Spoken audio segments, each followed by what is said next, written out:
A lot of milk. Quite a lot of milk. Yeah, it's good. All right, now cleanup time. Okay, now I gotta clean up. Hello, and welcome to Dare to Be Different, the show where we spotlight founders who are rewriting the rules and reshaping entire industries.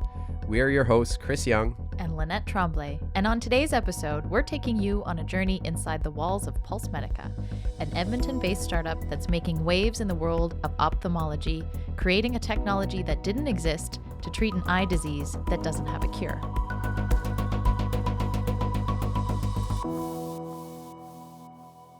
This episode is sponsored by M&P, a national firm focused on accounting, consulting, tax, and digital services in more than 160 communities across Canada. Their advisors deliver personalized strategies and made-in-Canada solutions to help businesses of all sizes reach their full potential.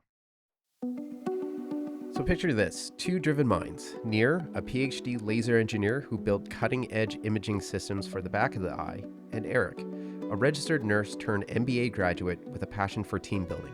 They meet through an accelerator program, and within months of forming their business partnership, it felt as though they've known each other for their whole lives. Now, they've assembled a talented crew of 40, all bound by a shared mission to bring next-generation laser treatments to patients suffering from conditions like diabetic retinopathy and, more recently, eye floaters. In today's episode, you'll hear how PulseMedica dared to be different when it came to hiring, why company culture is at the heart of everything they do, and the bold pivots they made along the way, and how the question, why not, is at the center of everything. How did you two meet? We often tell this story because it's our founding story, right? Myself, I was doing a part-time MBA at the University of Alberta, and in the latter phase of the program, the last capstone was actually integration with the U of C. So it was a program called Creative Destruction Lab, and so this is an accelerator program based out of the U of C. We had an opportunity as MBA students to apply and get involved. And ultimately, it is an accelerator to support deep and high-tech opportunities, often in a university setting, to get those key pieces of business acumen, understanding how to launch a business ultimately. And so for me, I was able to connect with Nir through that program and actually did some of the initial diligence on the company. And I always remember because on that day in November, I believe it was, 2019. 2019. It was unique because we, as MBA students, were connecting with a number of different businesses and trying to see which would be the right fit for the program. And Nir came in and the first thing he said was, I just drove, I believe it was all morning to get here because I just had my first baby.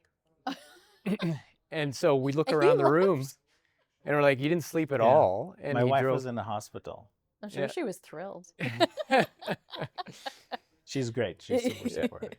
And so we were like, okay, this is already unique, right? Because obviously the commitment and to get from Edmonton to Calgary, and it's like, there's something here.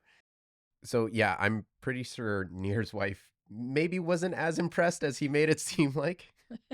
They are fantastic guys, and they have a really great dynamic. So we chatted as well with Nick, a partner at M&P in Edmonton, about his first impressions of meeting Nir and Eric and working with PulseMedica. Yeah, so we first met with PulseMedica through a sponsorship that we have with an organization called the Venture Mentoring Service here in Edmonton. So they really connect startups and spin-off companies from the university with investors, with professionals in the ecosystem as well. So we actually met through that sponsorship and hosted Nir here at our office for an innovation workshop where we just spent some time with Nir, really wanted to get a sense for what is his business, what is he trying to build, where is he at in his journey. And from our side, really just sort of trying to understand how can we support with that journey as he gets things going.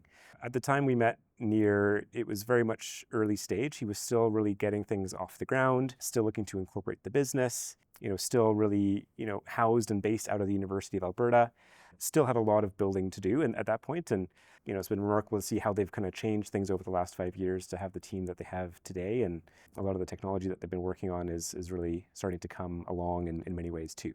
Here's Nir again talking more about how he first got PulseMedica going. So I did my PhD at the University of Alberta, and I did research on femtosecond laser technology. So femtosecond is 1 millionth to 1 billionth of a second, so it's very short laser pulses. And using that technology to develop different biomedical applications. So we thought we could use that to do very precise surgery in the retina to treat different retinal disease. And so we've done some work on Petri dish, and at some point we were ready to move on to the next step, which is either animal models or humanize. And so one of the things I was trying to do is I was trying to find a imaging system that I can use to image the back of the eye and also deliver my laser very precisely. I try to look for something I can just go buy from the internet, I can plug my laser to, and I couldn't find anything like that. In a very naive approach, I said, you know what, I'll just design and build something that would do what I wanted to do. And so I started designing and building a system that does imaging, and in the back of the eye that has certain requirements in terms of speed, accuracy, resolution, and then put together a prototype. And then I went and had the opportunity to connect with retina specialists from Edmonton. And I said, hey, I built this system. It can do these things. What do you think? The response I got was pretty overwhelming. I was like, oh my goodness, there's so many things we can do with this. We can do this and this and this and this and that. And so that kind of sparked the idea of, okay, there's something here that's interesting and we could turn into a company. And so at a university setting, you can push technology so far and also at a certain speed. And me being impatient, I really wanted to move a little bit faster and actually get this to patients.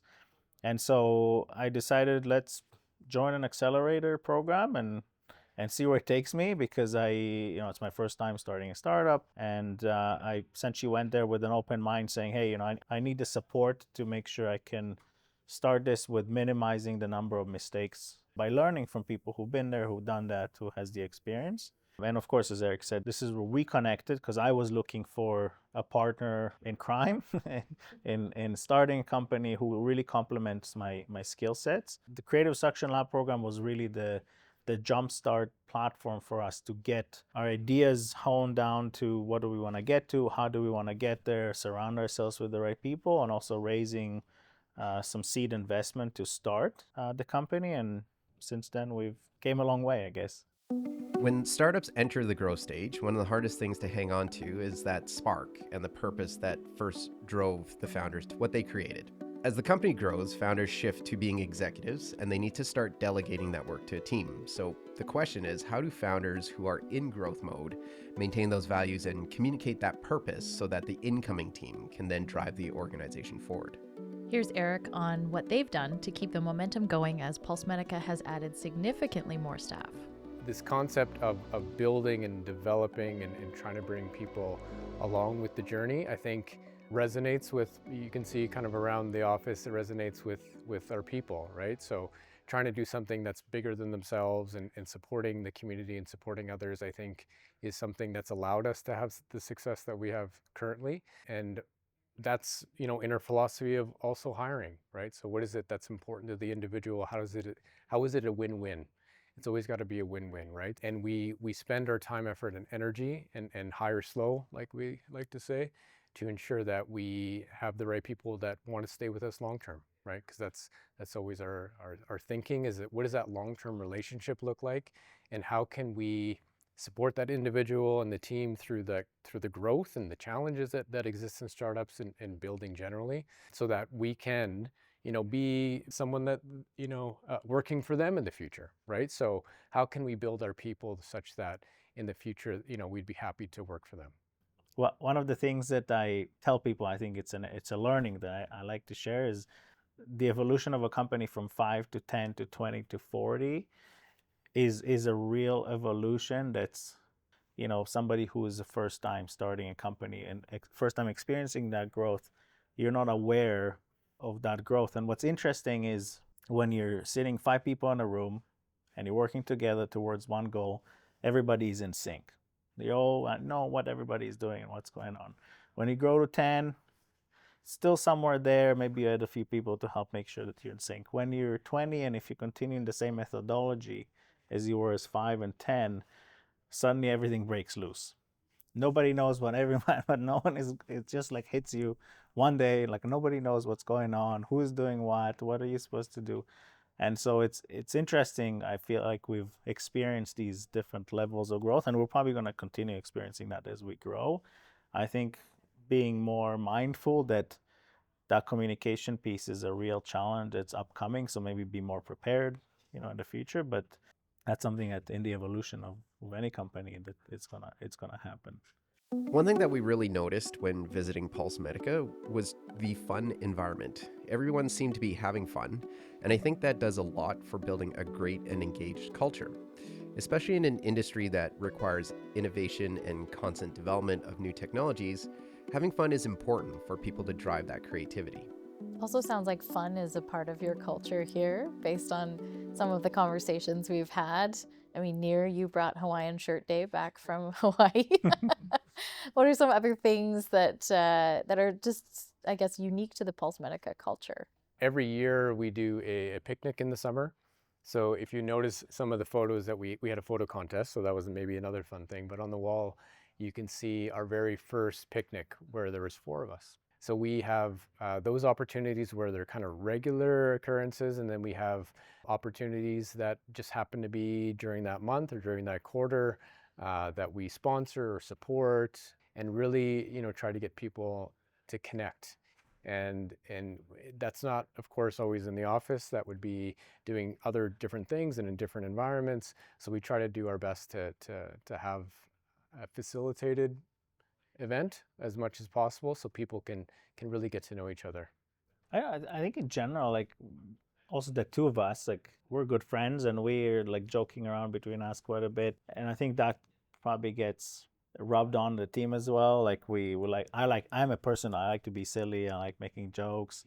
There's times, of course, I'm super serious. I think it's kind of rubbed on the team a little bit, and it kind of helps part of the culture where people are making jokes and laughing, and it's just kind of part of the day to day, and try to create an environment where people can sit down, connect, have fun together. So we have an area where everybody's sitting eating lunch. So almost every day you'll see about half of the company sitting down together eating lunch, telling stories, having fun, making jokes, right? I think it's just such a fundamental part of the team. And I think and I don't know if that's true, but if the leadership team is super serious all the time and they're never making fun or it can't be open, then it doesn't translate to the rest of the team. So team culture stands out as the connective tissue that drives PulseMedica's success. And it really is about the people, particularly when you're a startup, but when you're in that industry, it's all about bringing the right talent to the table and helping them bring their best selves. One thing that was really cool that stood out, I think even when we were there doing our preliminary chat with them, was this thing called Intern Island. Yes. And it literally is a bunch of tables set up together with where the interns get to work at. So I asked Nir and Eric, what was the importance of Intern Island and how that drives that culture forward? We needed to have as many resources as possible, right? Yep. So we hired interns basically month 1. And when we moved into this office, we were kind of looking at that open concept. How did each team dynamic kind of work together? And this area that you can see here was dubbed Intern Island. Not by us, of course, but by our interns that came, and they made a sign as well. And so this has been something that, again, to the uniqueness of the culture, it comes from within, it comes from the team, and you can see a great rendition of what that looks like. Is this interns only? So we've made some exceptions at times. Okay. However, we do want it to be their space in their area. So I think every desk here is now, well, except for one, is an intern. It helps them also get connected between each other, right? So they sit with each other, help each other, get different experiences together. So build friendships. What kind of fun things have the interns brought to the company? Is there any memorable Neil things? has been bringing baked goods every week. That's true. So food? Yeah. Food is a great idea. Yeah. In the past, the previous group of interns, they'll go every week to do different restaurants, like try different restaurants, or like they would do a bunch of activities together. But Yeah. We also contribute to Corporate Challenge every year. Okay. So we've had a number of interns join us and participate in volleyball or various games throughout the city and competing against others. So they've been excellent in supporting those type of endeavors and really generally just open to opportunity, right? Which there's plenty of as a startup. So. So one of the interesting things about interns from day one, one of the commitments that we made to ourselves day one is that we never hire an intern because we need something done that nobody wants to do. We said we're only hiring interns for things that will benefit the company, of course, but they will be actually aligned in the growth path for an intern and give them that learning opportunity. And because of that, we set no glass ceiling for interns. So they could be involved in as much technical depth or risk responsibility as anybody else in the organization. It's all based on their own development plan, on all learning curve, their own capabilities, abilities, and also motivation. So they can do as much as they want.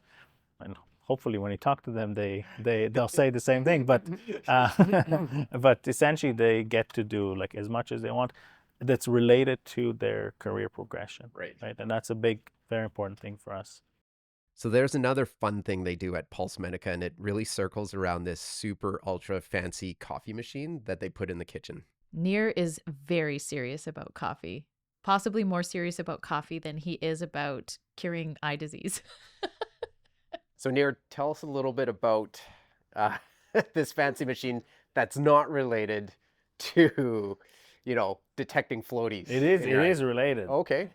Because if you're not caffeinated, you can't work effectively, right? Okay. I've never been a barista before. Okay. So show me how this works. So first of all, this was one of the first capital equipment purchases that the company has had. And this has been a dream of mine because good quality coffee is hard to come by and it's also very expensive.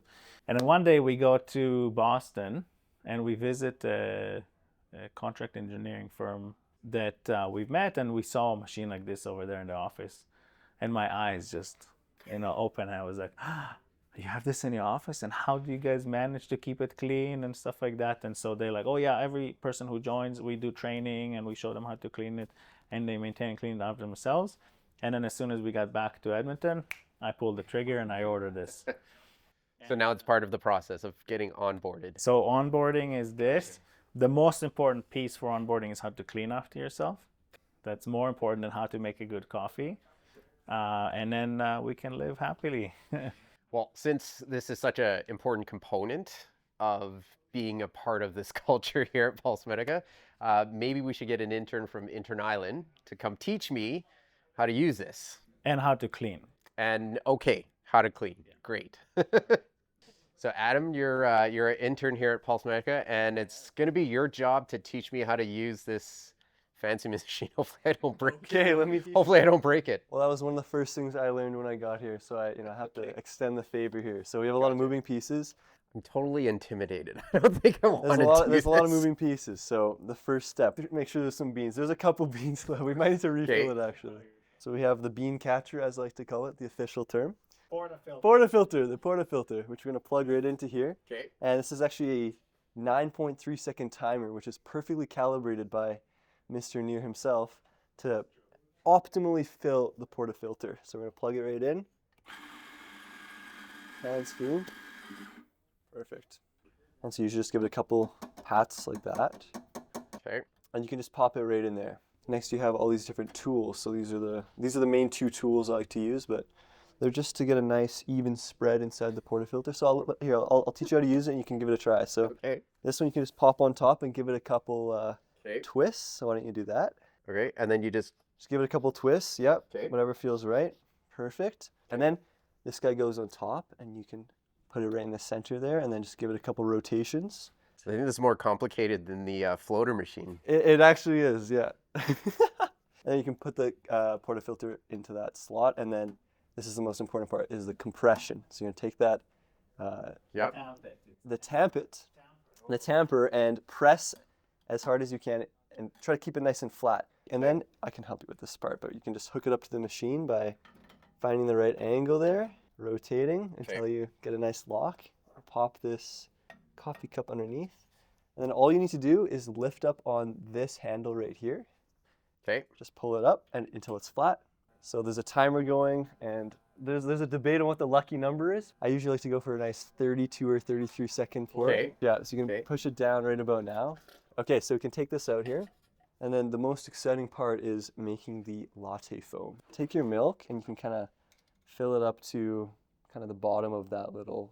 On the left here we have this fancy, the steamer, of course, the steamer. What you can do is, and it tells you the temperature of everything, it's very fancy, but you just kind of plug it in there. I like to have my own technique. So this is where you want to close your eyes near, but you pop it down like this. You put for about 5 seconds, and then we're going to raise it up to the surface so you can hear those small crackles. Okay. You kind of want to feel it go until it's a little bit too hot to touch. Okay. So that's pretty hot there, so I'm going to turn that off. Okay. Okay guys, this is the most important part, is pouring the milk in. And this is often where you might add some styles and some personal expression. So kind of tilt the coffee at an angle here, and you kind of come in from above, and you can do some little circles. Get a nice frothing there. I can make my own little heart or something. So guys, as I said, we're still learning around here. But what I like to do to cheat is, this might not look so pretty right now, but I add some little swirls in.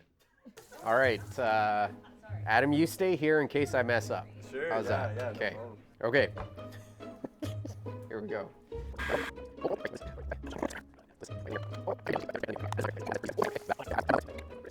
Right out PulseMedica. Just don't spill, that's all. Look at that, perfect amount. No. These are what floaters look like in the eye. That's right. It looks okay. I give it like a 6 out of 10. Okay, I got a lot of work to do. So I don't think Chris made the cut as a PulseMedica intern based on his barista skills, but you can try again next year. 6 out of 10. Not the greatest. I will try harder next time. There's room for improvement. But speaking of which, Nir talked to us about how they've pivoted over the years. So when we started the company, we started with the idea of treatment of diabetic retinopathy and macular degeneration. And so we were building the first system to start, addressing that.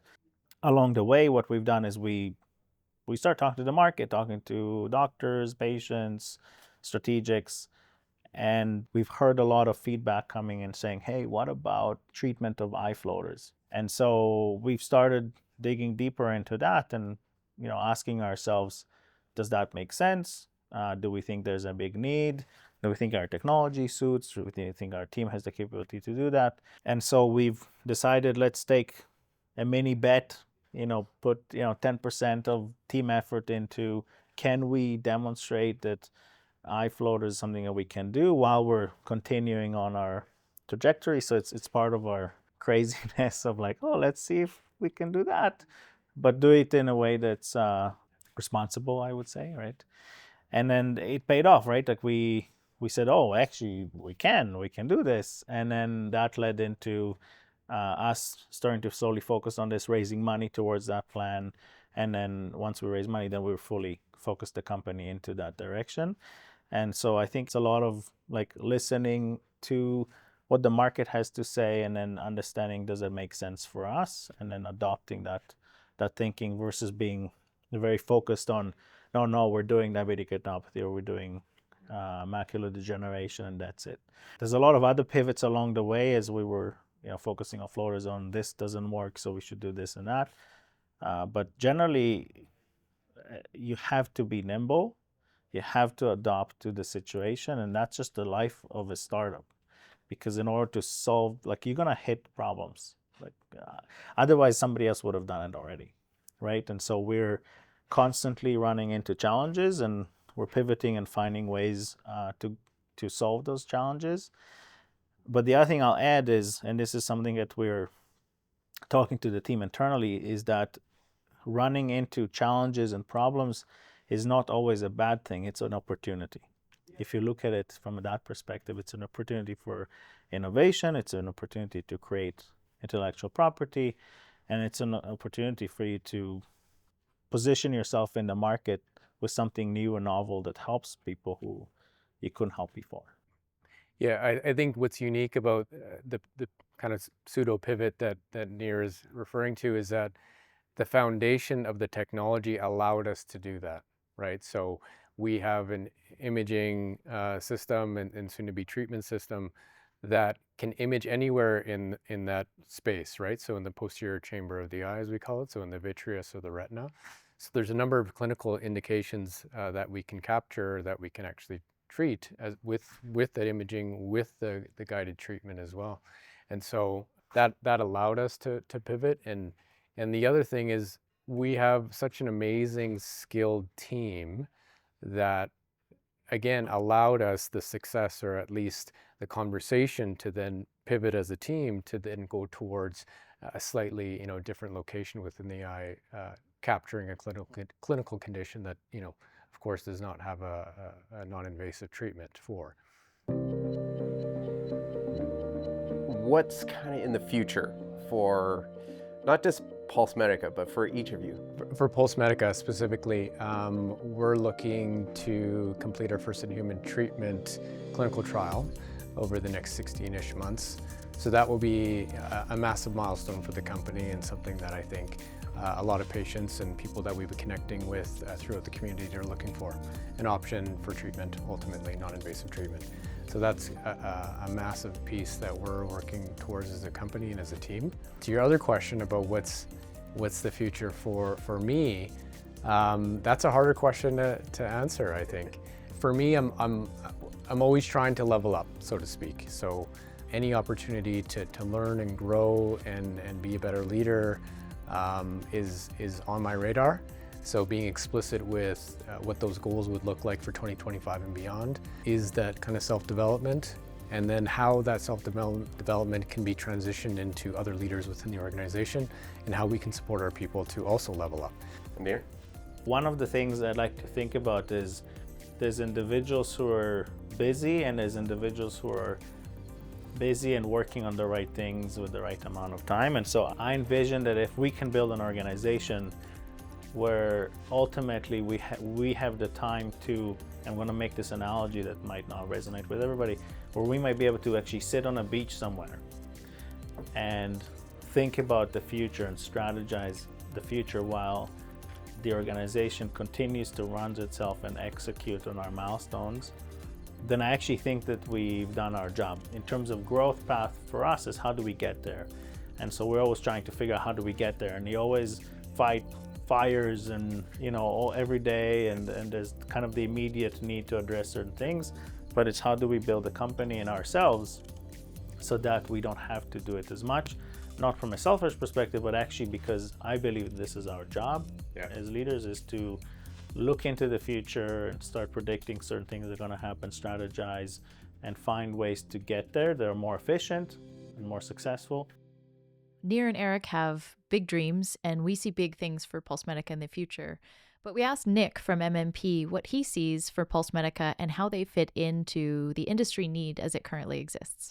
What's very cool about this company is that they are really putting out there a very novel technology that solves a very pervasive problem for a lot of people around the planet. Floaters would affect up to 52% of adults globally, and to date there is not a non-invasive treatment option for folks that have that condition. So I truly think that Nir and the team are really poised to get into the market and support a lot of these patients that require this care and this treatment in the future. And I think that the next few years are going to be very exciting from a development standpoint as they get towards taking that technology and these concepts that they've been working on and starting to see how it can work from a treatment perspective. So I think that'll be a very exciting phase for them as they start to ramp up and start to develop more of the treatment side of their technology and their tools. Do you ever see a point in time where, let's say you go public, like, do you want to run a public company? Do you want to? Yes. You do? Nir had a quick answer to that already, and I'd say that was your gut answer. Yeah, for sure. And my answer is a little bit different, but go ahead. We kind of touched on it earlier, where I think that we have an opportunity to become a company that serves the retinal, vitreous and retinal disease space, right? Have a platform that can do lots of things. And we're starting with one indication, right? But I think that there's a real opportunity to build something. And so, when we started a company, my mindset was a little bit different, because when we started going after the first indication, I knew that the battlefield of going to sell products and trying to convince doctors and patients that this technology should be used and display something else is a tough battle, versus where I'm at today, which I understand that there's actual a need, and we can put our device in clinics without necessarily displacing anybody else. And then there's also a need from patients and doctors who are coming to us and say, hey, we want this, we need this. And so I think that's what gives us the unique value proposition, where I feel like we can successfully actually execute on a go-to-market plan. We can have devices in the clinic, we can sell them, we can service them, we can develop this space while continue to innovate as well. And I think that's part of what excites me, is to combine both growing and getting to patients, because I think ultimately that's our goal, is how do we impact patients positively while reinvest some of that to continuously develop the technology and the team and the company. So to me, that's exciting. I think part of the thinking and what kind of conjured up initially when you mentioned a public company was that your culture is lost in a public company. And so for me, it was like, it may be a public company, but what I won't compromise on is the culture of the team and the organization. And maybe we'll see, time will tell, of course, if that's the case and we decide to go public and that works out. But for me, culture is everything. And so if that's in a public company, fine. But that is something that for sure cannot be compromised. Thank you for joining us on this episode of Dare to Be Different, sponsored by M&P. We hope you enjoyed hearing about the PulseMedica story. Don't forget to like, subscribe, and follow on whatever platform you're watching or listening to this episode. And the next time you have a crazy idea, don't ask why. Ask yourself, why not?